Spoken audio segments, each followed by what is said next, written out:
Hello दोस्तों, आज हम जानेंगे कि धरती पर कैसे आया सोना।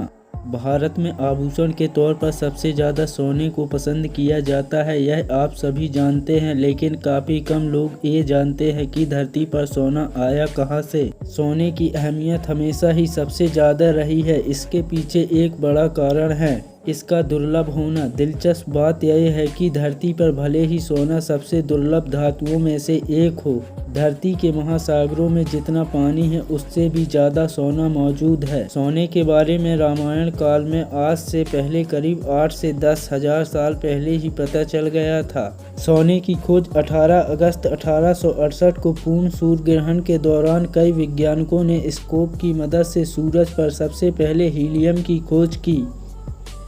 इसके बाद एक एक करके सूरज के वायुमंडल में कार्बन, नाइट्रोजन, लोहे और दूसरी हैवी मेटल्स की खोज की। इन्हीं में से एक था सोना।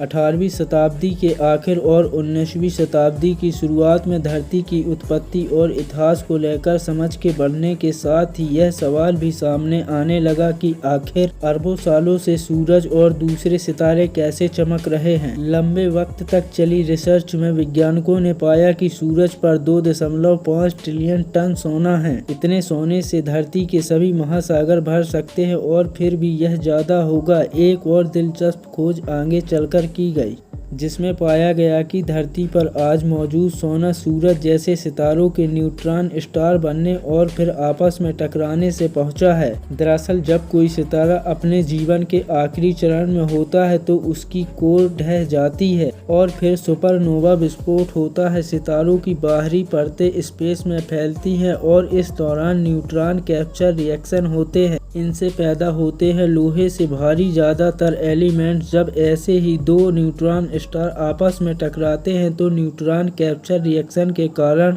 थोरियम, यूरेनियम के साथ साथ सोना भी बनता है। हमारा ब्रह्मांड बनने के बाद से ऐसी कई टक्करें हुई हैं और इनसे स्पेस में सोना फैल गया जो हमारी धरती पर आ पहुंचा।